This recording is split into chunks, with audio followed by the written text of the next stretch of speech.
Bismillahirrahmanirrahim. Assalamualaikum warahmatullahi wabarakatuh. Saya Umi Solihati.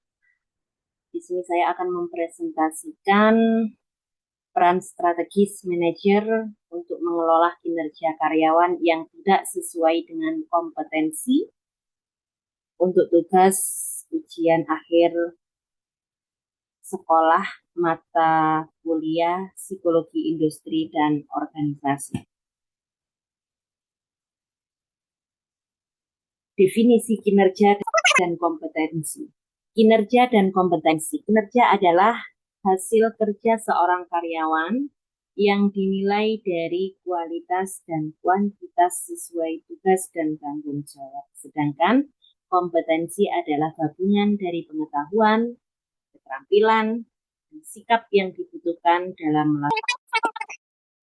melakukan suatu pekerjaan.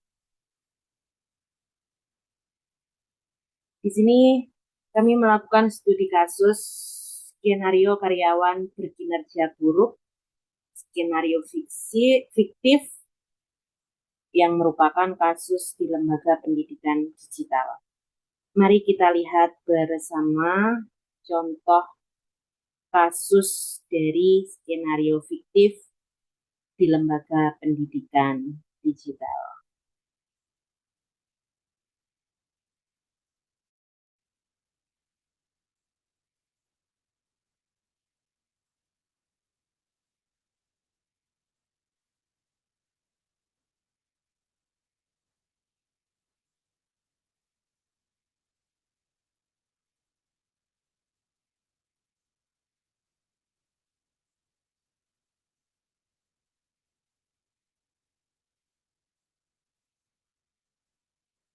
Nah, video ini adalah salah satu contoh yang ditampilkan dan perlu kita cermati di dalamnya tentang tantangan dan peluang pendidikan di era digital.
Para siswa, meskipun disebut sebagai generasi digital, seringkali tidak memiliki keterampilan yang tepat dan secara efektif dalam lingkungan digital.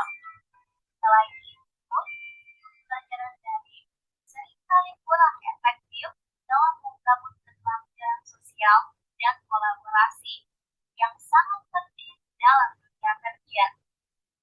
Tantangan ini memerlukan pelatihan dan dukungan yang lebih baik, baik untuk guru maupun siswa, agar teknologi dapat benar-benar dimanfaatkan dengan optimal. Yang ketiga, sanksi dan kesehatan mental. Salah satu tantangan terbesar yang dihadapi oleh pendidikan di era digital adalah distraksi. Siswa yang belajar melalui perangkat digital seringkali tergoda untuk media sosial, bermain game, atau menonton video alih-alih fokus pada pelajaran mereka. Selain itu, adanya tekanan untuk selalu berfokus dapat menimbulkan masalah kesehatan mental seperti stres, kecemasan, bahkan depresi. Namun, dari semua tantangan ini, ada peluang besar yang dibawa oleh era digital untuk memperbaiki dan memperbaiki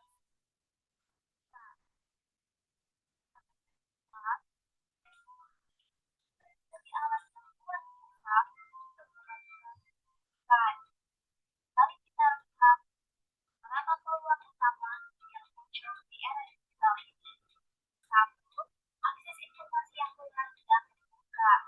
Salah satu keunggulan terbesar dari era digital adalah akses ke informasi yang tidak terbatas. Dua, dapat belajar dari berbagai sumber, termasuk kursus online, video tutorial, dan beberapa ilmiah dapat diakses dengan mudah melalui internet.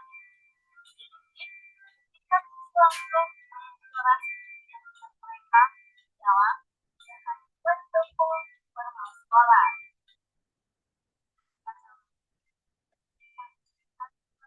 Pada apa yang dilakukan oleh kelas. Dan sekarang, seorang siswa di negara berkembang dapat mengikuti kursus diadakan oleh profesor di universitas dunia tanpa harus meninggalkan rumahnya. Pendidikan global ini menjadi lebih inklusif dan dapat diakses oleh siapa saja. Yang kedua, pelajaran yang dipersonalisasi. Teknologi memberikan pendekatan yang lebih personalisasi dalam pendidikan.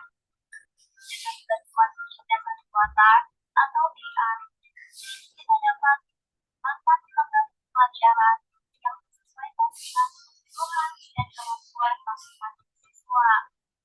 Misalnya, melalui pelajaran online dapat menganalisis data dari pekerjaan siswa dan memberikan materi tambahan atau tantangan yang sesuai dengan level mereka. Pelajaran personalisasi membantu siswa dengan kecepatan mereka sendiri, mengatasi kelemahan mereka, dan mengembangkan potensi mereka secara lebih efektif.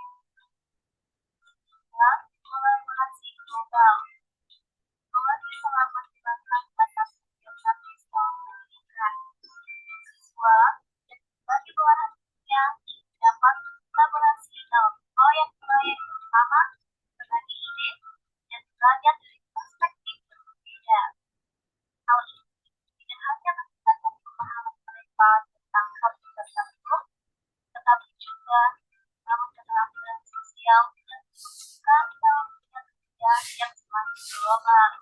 Kolaborasi global ini juga membuka peluang bagi penyebaran budaya, pemahaman lintas budaya, dan pembangunan jaringan profesional yang luas dan tinggi. Yang keempat, penggunaan kesempatan dan kita dalam pendidikan kesempatan atau AI yang membesarkan kita menjadi alat semakin penting. Melalui data yang dikumpulkan dari hasil belajar siswa, guru, dan administrator dapat mengidentifikasi pola, memahami tantangan yang dihadapi siswa,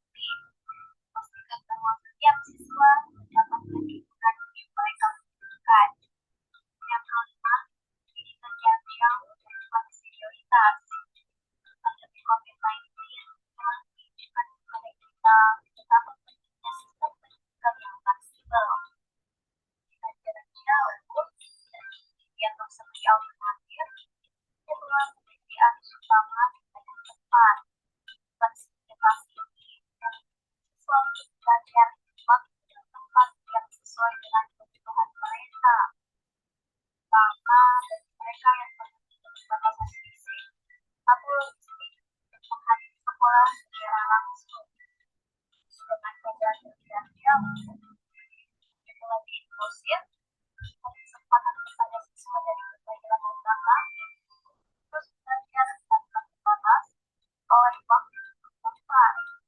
Selanjutnya, menghadapi masa depan pendidikan di era digital. Dalam era digital ini, akan menghadapi tantangan dan peluang yang sangat besar. Tapi, dengan komitmen bersama dari pemerintah, institusi pendidikan, kemudian masyarakat, yang dapat menjelaskan tantangan tersebut dan memanfaatkan peluang untuk menciptakan sistem pendidikan yang lebih inklusif, adaptif, dan berkelanjutan. Teknologi dan juga aman. Kuncinya adalah bagaimana kita menggunakan teknologi tersebut untuk meningkatkan pengalaman belajar dan bisa berinteraksi dengan masa depan di era digital adalah masa depan yang berpotensi. Ini adalah kesempatan kita untuk menciptakan generasi yang lebih siap, lebih tangguh, dan lebih inovatif dalam menghadapi tantangan global. Era digital dalam membuka pintu bagi berbagai tantangan, namun juga memberikan peluang yang luar biasa bagi dunia pendidikan dengan inovasi, kolaborasi, dan semangat terus belajar. Kita dapat menghadapi perubahan ini dengan optimisme dan teknologi sebagai alat menciptakan generasi yang lebih cerdas, kreatif, dan tangguh. Bersama-sama, kita wujudkan masa depan yang lebih inklusif, adaptif, dan bermanfaat bagi semua. Karena pendidikan adalah kunci dan masa depan dimulai dari hari ini.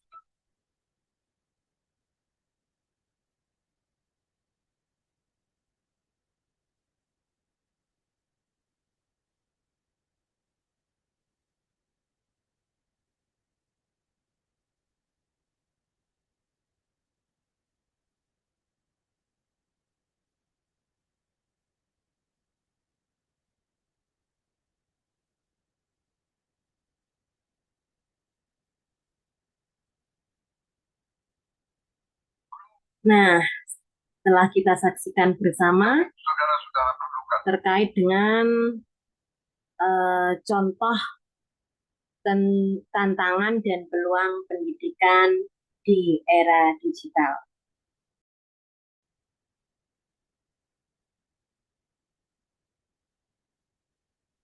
Analisis penyebab, apa penyebabnya? Yang pertama, kurangnya pelatihan lanjutan. Yang kedua, tidak adanya umpan balik berkala. Yang ketiga, minim supervisi dan dukungan tim. Yang keempat, motivasi internal yang menurun. Dan yang terakhir, tidak cocok dengan gaya kerja mandiri. Dan ini ada satu lagi contoh tentang strategi umpan balik atau siklus pendampingan. Strategi umpan balik. Mari bersama-sama kita saksikan strategi umpan balik.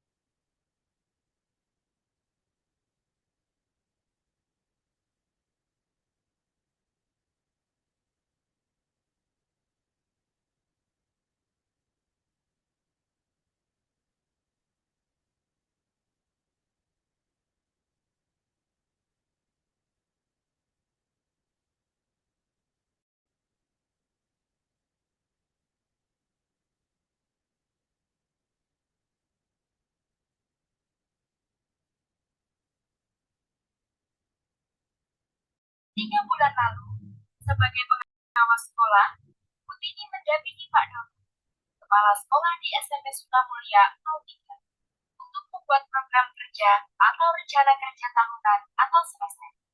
Hari ini, Putini sudah membuat janji temu dengan Pak Dono untuk memantau proses pelaksanaan program kerja tersebut. Apa kabar Pak Dono? Baik, Putini. Apa kabar? Baik juga, Pak. Hari ini kita lanjutkan obrolan kita ya, Pak Dodo. Bapak kan sudah melaksanakan beberapa program kerja yang disusun sebelumnya. Bagaimana, Pak Dodo? Apakah program-program tersebut sudah mencapai tujuannya? Lalu, apa ada hal-hal baik yang Bapak dan Ibu temukan selama pelaksanaannya? Ya, Bu. Kami senang sekali karena program-program yang telah direncanakan bersama ini berjalan lancar. Tentu ada hambatan juga, tapi secara umum, saya dan guru dapat menjalankan dengan baik dan kami belajar banyak. Apakah Pak Dodo bisa mengelaborasi apa saja yang sudah berjalan lancar? Mungkin 3-5 poin utama, Pak. Ini adalah proses diskusi. Dalam proses ini, pengawas sekolah mengajukan pertanyaan refleksi kepada kepala sekolah. Pertemuan ini bertujuan memetakan efektivitas program kerja yang sedang berjalan. Apa saja hal-hal yang sudah berjalan baik, bagaimana rencana tindak lanjut, dan bagaimana mengatasi hambatan yang ditemui dalam prosesnya. Intinya, ada 4 topik pertanyaan dalam sebuah diskusi. Tujuan program, praktik baik, perbaikan praktik baik, dan rencana tindak lanjut. Selama diskusi, pengawas sekolah akan mengeksplorasi dan mencatat jawaban kepala sekolah. Dengan memiliki catatan, pengawas sekolah akan dapat menganalisis perkembangan di satuan pendidikan dan bidangnya. Dengan begitu, ia dapat memilih strategi umpan balik yang tepat. Kira-kira, apa saja yang perlu dipertimbangkan saat memilih strategi pemberian umpan balik? Ibu dan Bapak pengawas, identifikasilah hasil diskusi dan refleksi sebagai alat untuk membantu kita dalam merumuskan strategi umpan balik yang tepat. Guna memastikan pelaksanaan program kerja satuan pendidikan pendampingan berjalan dengan baik. Ada 3 jenis strategi umpan balik. Umpan balik pembangkit, penyemangat, dan pembentuk.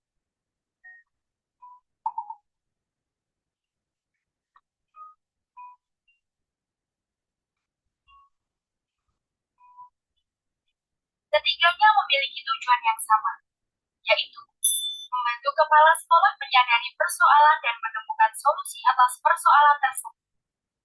Mari kita lihat lebih dalam. Saat memberikan umpan balik pembangkit, peran pengawas adalah menunjukkan bukti adanya persoalan dan membantu kepala sekolah melakukan penilaian kondisi secara akurat. Peran pengawas sekolah dalam memberikan pertanyaan reflektif penting sekali. Harapannya, kepala sekolah tidak merasa takut disalahkan atau malu dalam menyampaikan usulan solusi. Setelah itu, pengawas akan mendampingi kepala sekolah untuk merancang dan menyusun rencana aksi perbaikan. Jika sekolah sudah menunjukkan kemajuan, peran pengawas adalah menunjukkan kemajuan yang telah dicapainya tersebut dengan memberikan umpan balik penyemangat. Di sini, kepala sekolah mempunyai kesempatan untuk dapat mengakui keberhasilannya. Pengawas juga dapat menyebutkan area perbaikan sekolah disertai dengan pertanyaan refleksi. Hal ini membantu kepala sekolah dalam melakukan perubahan dan membuat rencana perbaikan berdasarkan hasil refleksi. Terakhir, sekolah dengan praktik baik yang sudah atau mengarah pada standar akan mendapat umpan balik pembentuk. Pada strategi ini, pengawas akan menyebutkan praktik baik yang sudah dilakukan kepala sekolah. Di sini, pertanyaan reflektif juga tetap harus diberikan ya. Kepala sekolah akan mendapatkan kesempatan untuk melakukan upaya menguasai suatu keterampilan untuk mencapai standar dan membuat tahapan serta rencana penguasaan keterampilan tersebut. Untuk Pak Dodo, sepertinya saya akan menggunakan strategi umpan balik penyemangat. Beliau sudah menunjukkan kemajuan program yang sangat baik. Saya akan ajak beliau diskusi untuk menyadari keberhasilan yang telah ia raih dan merumuskan rencana perbaikan yang perlu dilakukan satuan pendidikan. Saya akan mencatat hasil diskusi menggunakan tabel periodik untuk memudahkan pendampingan berkala. Dengan menggunakan tabel ini, hasil diskusi kami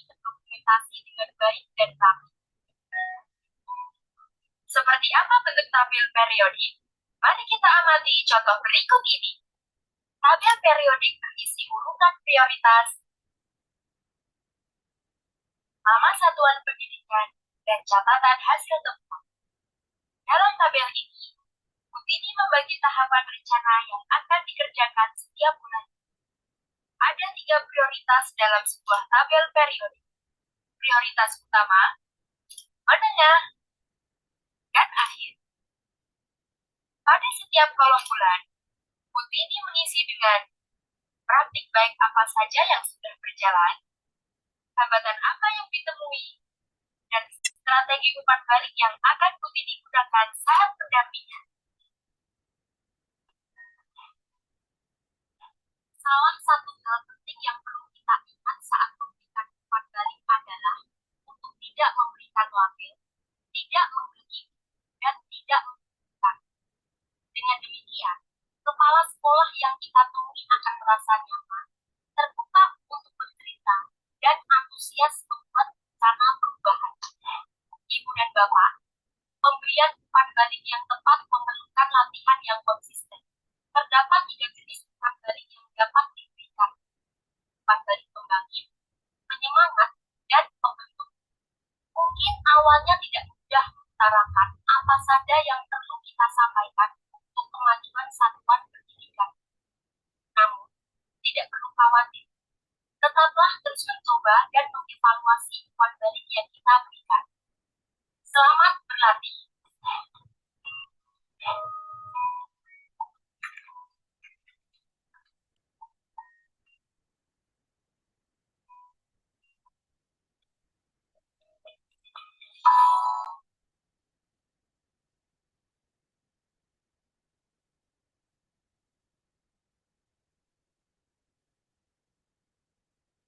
Nah, itu tadi telah kita saksikan bersama strategi umpan balik siklus pendampingan. Baik, kita lanjutkan pada slide berikutnya. Di sini ada analisis terkait penyebab kinerja rendah. Apa penyebabnya? Yaitu yang pertama, kurangnya pelatihan lanjutan. Yang kedua, tidak adanya umpan balik berkala. Yang ketiga, minim supervisi dan dukungan tim. Yang keempat, motivasi internal yang menurun. Dan yang terakhir, tidak cocok dengan gaya kerja mandiri. Kemudian dampak positif pendekatan ini, jika langkah-langkah ini dijalankan, maka hasil yang bisa diharapkan antara lain 1, karyawan lebih termotivasi karena merasa diperhatikan. Yang kedua, kinerja meningkatkan secara bertahap. Yang ketiga, budaya kerja tim yang lebih sehat. Yang keempat, loyalitas dan komitmen meningkat. Jadi pendekatan manajerial yang humanistik dan strategis sangat diperlukan untuk menghadapi masalah kinerja seperti ini. Langkah strategis manajer, melakukan one-on-one meeting untuk mendengarkan keluhan atau hambatan pribadi, memahami persepsi karyawan terhadap pekerjaan.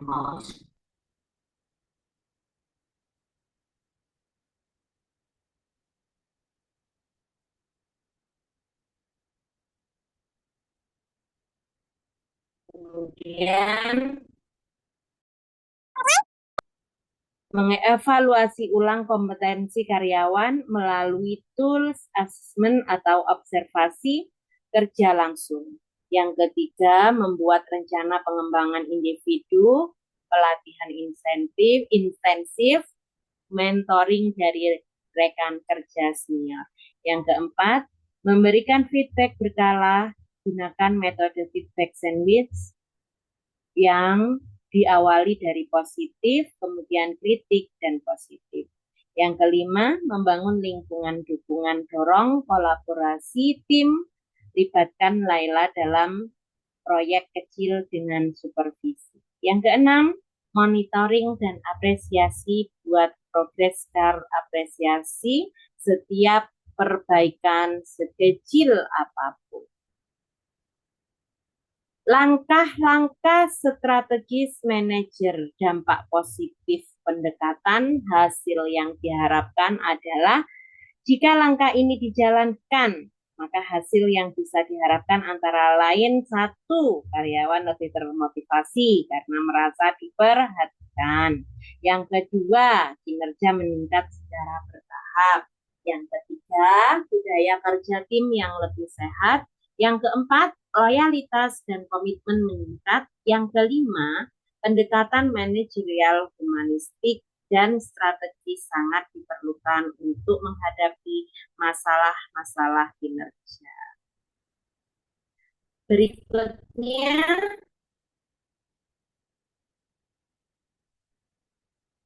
presentasi saya pada malam hari ini untuk mata kuliah ini, kesimpulannya adalah karyawan bukanlah mesin. Ketika kinerjanya menurun, manajer perlu hadir sebagai pemimpin yang membimbing, bukan menghukum. Demikian, semoga bermanfaat. Mohon maaf apabila ada kesalahan. Saya akhiri. Wassalamualaikum warahmatullahi wabarakatuh.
Bismillahirrahmanirrahim. Assalamualaikum warahmatullahi wabarakatuh.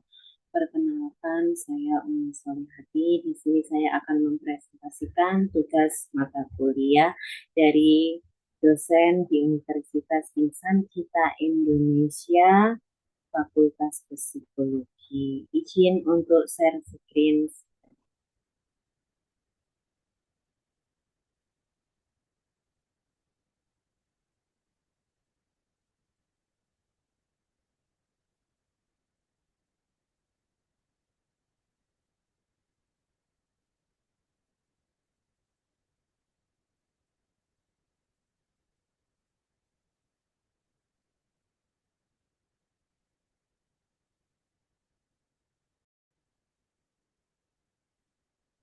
Baik,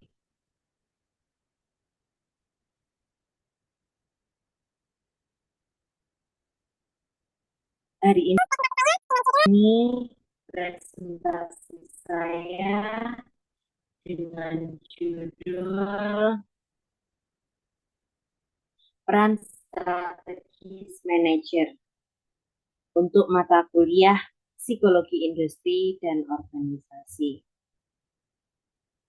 Definisi kerja dan kompetensi, kinerja dan kompetensi. Kinerja adalah hasil kerja seorang karyawan yang dinilai dari kualitas dan kuantitas sesuai tugas dan tanggung jawabnya.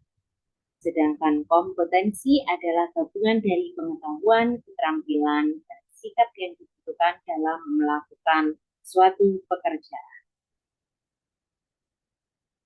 Kali ini saya melakukan studi kasus skenario karyawan berkinerja buruk yang merupakan skenario fiktif melalui kasus di lembaga pendidikan digital. Mari kita lihat contoh kasus dalam video berikut ini.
Karena siang di sini tantangan dan peluang pendidikan.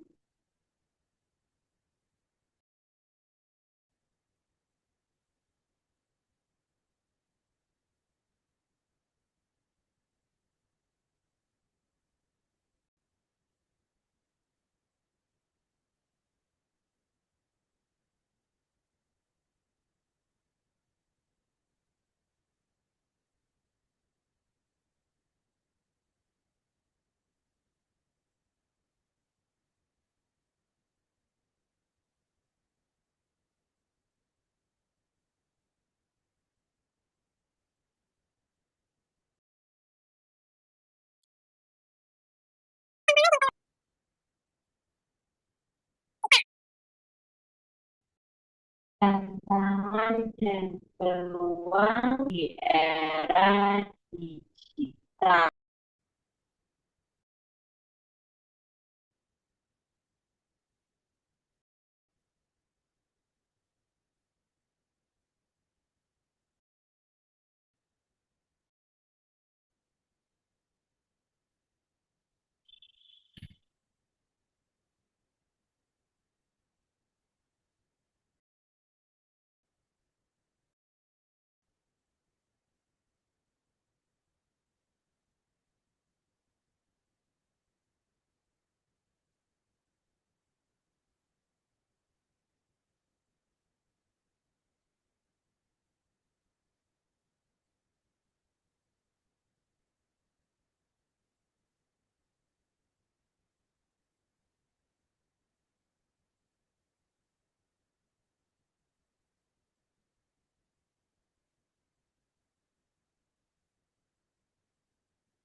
mengembangkan teknologi atau internet. Dengan digital ini menjadi masalah besar terutama di daerah-daerah kecil atau kurang berkembang.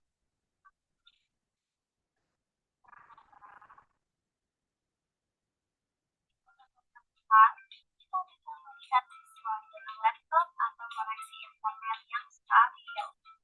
Dengan kata lain, semua mahasiswa hanya mendapatkan akses informasi digital.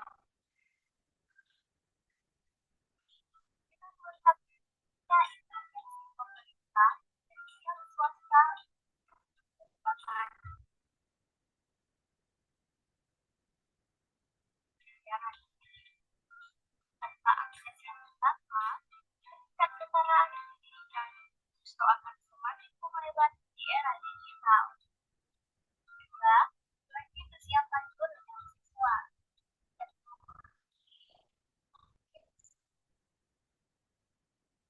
Tidak ada, tetapi banyak guru dan siswa yang belum siap secara teknis dan psikologis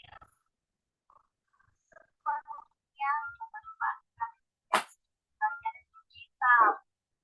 Para guru yang terbiasa dengan metode tradisional itu kesulitan beradaptasi teknologi baru. Sementara siswa, meskipun disebut sebagai generasi digital, seringkali tidak memiliki keterampilan dan secara efektif dalam digital. Selain itu, belajar dari seringkali kurang efektif dalam membangun keterampilan sosial dan kolaborasi yang sangat penting dalam dunia kerja. Antara ini memerlukan pelatihan dan dukungan yang lebih baik untuk guru maupun siswa, agar teknologi dapat benar-benar dimanfaatkan dengan optimal. Yang ketiga, isolasi dan kesehatan mental. Salah satu tantangan besar yang dihadapi oleh pendidikan digital adalah distraksi. Siswa yang belajar melalui perangkat digital seringkali menggoda untuk bermedia sosial, bermain game, atau menonton video alih-alih fokus pada pelajaran mereka. Selain itu, adanya tekanan dapat menimbulkan masalah kesehatan mental seperti stres, kecemasan, bahkan depresi yang membuat dari semua tantangan ini ada keputusan untuk memperbaiki dan memperkaya pendidikan kita dengan melihat manfaat kurang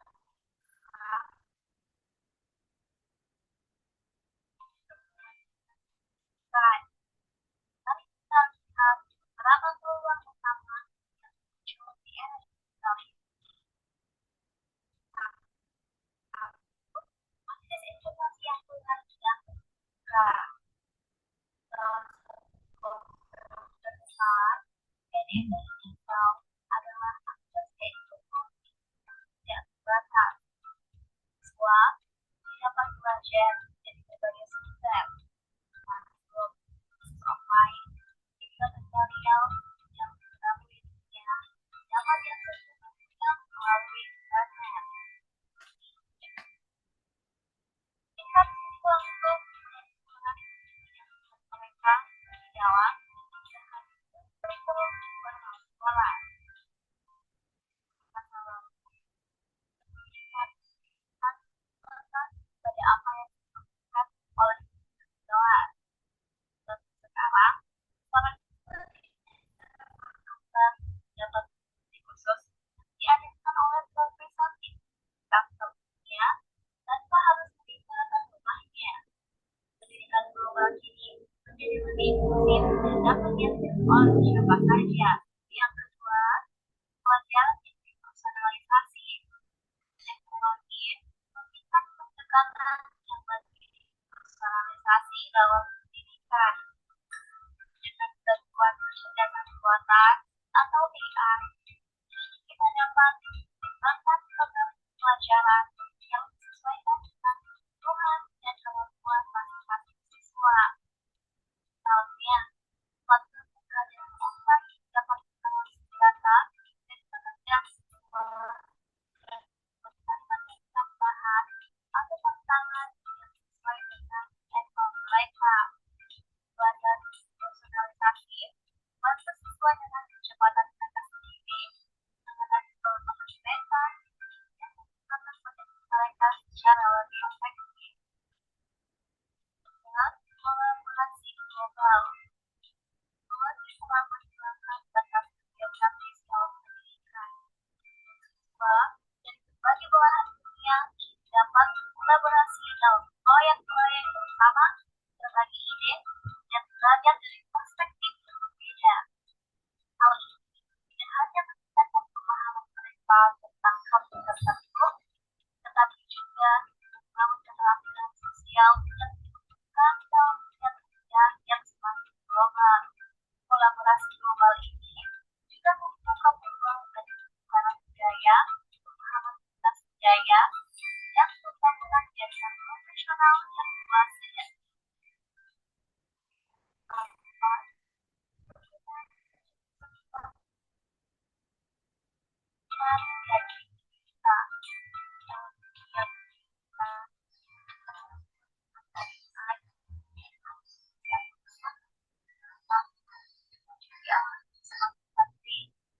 melalui data yang dikumpulkan dari hasil belajar siswa, guru, dan administrator dapat mengidentifikasi pola, memahami tantangan yang dihadapi siswa, dan menyusun strategi pelajaran yang lebih efektif.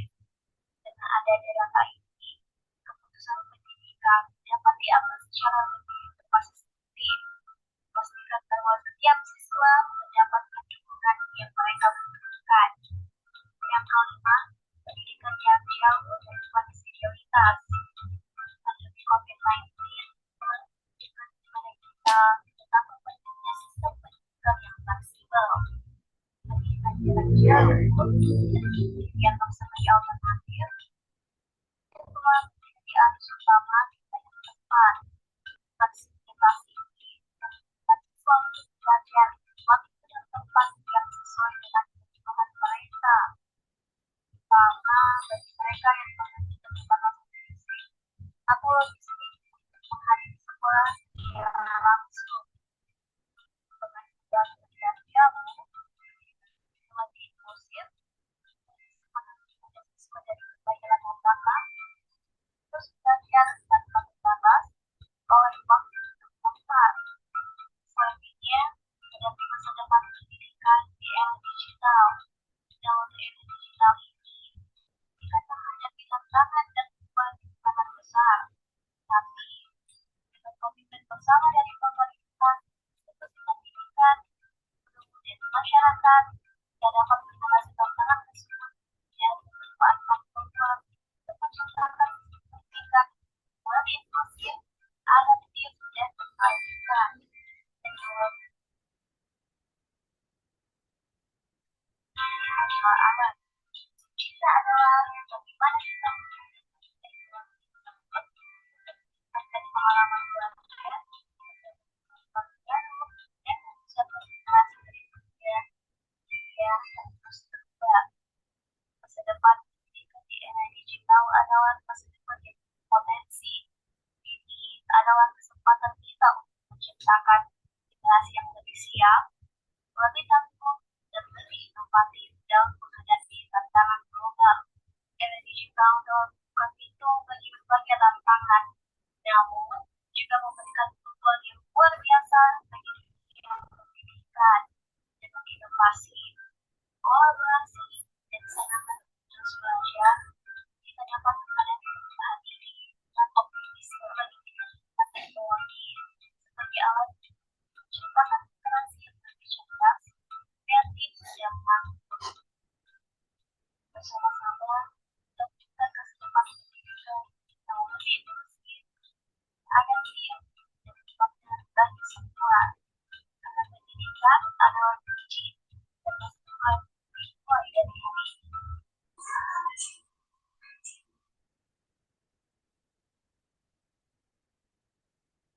Nah, itu tadi sudah kita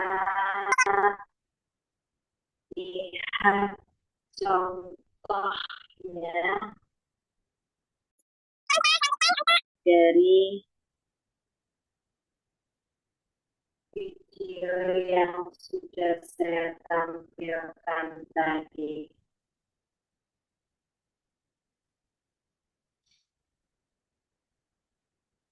Sekarang kita lanjutkan untuk berikutnya adalah analisis penyebab. Apa penyebabnya? Penyebabnya yang pertama kurangnya pelatihan lanjutan. Yang kedua kurangnya pelatihan tidak adanya umpan balik skala. Yang ketiga minim supervisi dan dukungan tim. Keempat, motivasi internal yang menurun. Dan kelima, tidak cocok dengan gaya kerja mandiri. Satu lagi contoh ini adalah strategi umpan balik. Coba kita saksikan bersama-sama strategi umpan balik.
Selama ini, penyusunan laporan identik dengan proses menulis rangkaian kalimat berlembar-lembar. Tapi katanya, laporan pendampingan pengawas yang sekarang adalah elaborasi ringkas dari proses yang sudah dijalani.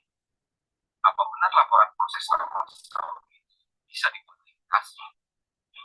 Langkah pertama yang Pak Steven lakukan saat menyusun laporan adalah menyiapkan dokumen perencanaan, catatan, dan dokumentasi saat proses pelaksanaan pendampingan.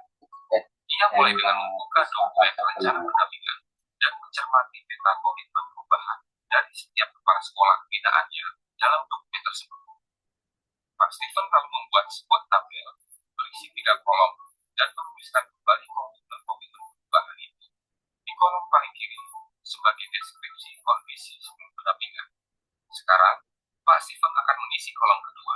Untuk mengisi kolom ini, Pak Steven terlebih dahulu memberikan highlight pada kata kunci komitmen perubahan di kolom pertama.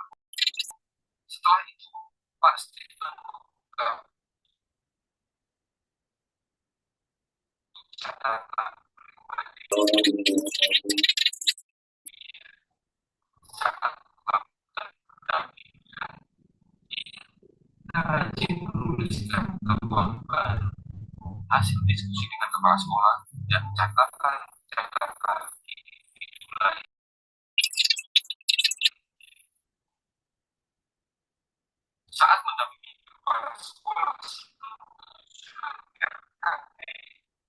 saat proses penyusunan RKT pasti yang melihat kemajuan dia dan rencanakan dokumentasi tersebut pasti juga melengkapi dengan foto-foto terutama menggambarkan proses pelaksanaan kegiatan pembelajaran atau proses diskusi bersama.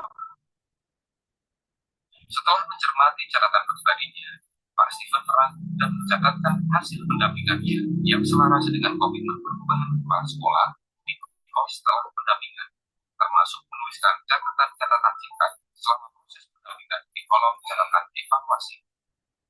Pak Stephen lalu membaca ulang dan membandingkan deskripsi di kolom kondisi sebelum dan kolom kondisi sesudah yang baru ia isikan. Dari sini, Pak Stephen mencoba merumuskan beberapa rekomendasi kepada dinas pendidikan yang menurutnya dapat membantu kepala sekolah dan satuan pendidikan pembinaannya. Laporan hasil pelaksanaan pendampingan sekolah-sekolah binaan Pak Stephen sudah tuntas dan siap diserahkan sebagai bentuk pertanggungjawaban tugas selama setahun terakhir.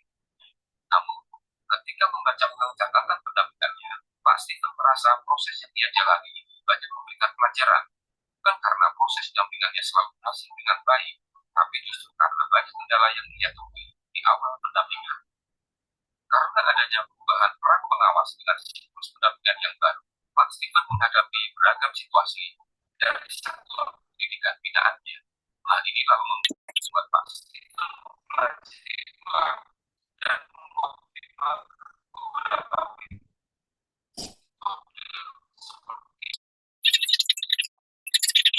seperti coach dan fasilitasi saat pendampingan. Salah satu hasil refleksi Pak Stephen atas proses pendampingannya selama setahun kemarin adalah tentang pentingnya meningkatkan kemampuan membuat pertanyaan karena pas lalu mencoba merangkai sebuah video evaluasi sekolah sebagai bentuk pendampingan dan menyusun laporan sudah dilaksanakan bagi satuan sekolah melahirkan rekomendasi dalam perjalanannya. Tidak ada proses yang ditindaklanjuti. Pengawas sekolah dapat mengadvokasi rekomendasi tersebut kepada dinas pendidikan agar hal ini dapat direalisasikan. Ini tadi adalah laporan hasil akhir. Oke, kita lanjutkan. Yang berikutnya, di slide berikutnya adalah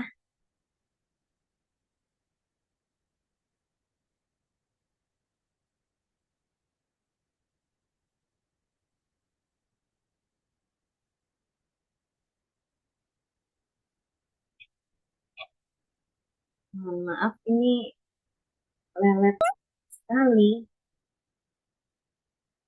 sinyalnya, kurang bagus.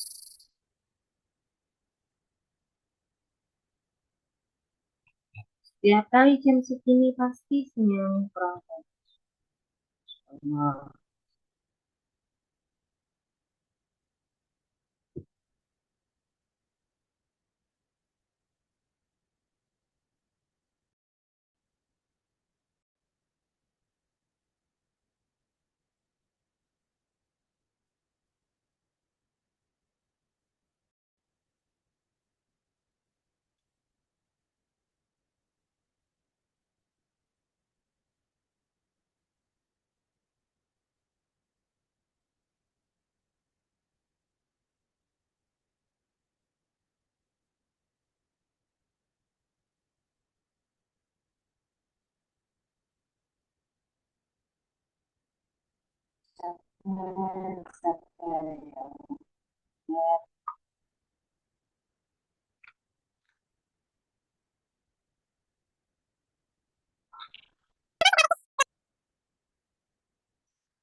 Slide berikutnya adalah langkah strategis manajer. Melakukan one-on-one meeting, mendengarkan keluhan atau hambatan, mengevaluasi ulang atau observasi kerja langsung individu dari rekam dukungan dorong kolaborasi tim, libatkan Laila dalam proyek kecil dengan supervisi. Yang keenam, monitoring dan apresiasi. Buat progres card apresiasi setiap perbaikan sekecil apapun. Langkah strategis manajer dampak positif pendekatan yaitu hasil yang diharapkan jika langkah-langkah ini dijalankan, maka hasil yang bisa diharapkan antara lain yang pertama, karyawan lebih termotivasi karena mereka diperhatikan. Yang kedua, kinerja akan meningkat secara bertahap. Kemudian, budaya kerja tim yang lebih sehat dan loyalitas komitmen akan meningkat. Kemudian yang terakhir, pendekatan manajerial yang humanistik dan strategis sangat diperlukan untuk menghadapi masalah-masalah kinerja. Jadi, dari pertemuan kita yang terakhir ini dapat disimpulkan bahwa karyawan bukan mesin. Ketika kinerjanya menurun, manajer perlu hadir sebagai pemimpin yang membimbing, bukan menghukum. Demikian presentasi yang dapat saya sampaikan. Mohon maaf apabila ada kekurangan dan saya akhiri. Wassalamualaikum warahmatullahi wabarakatuh.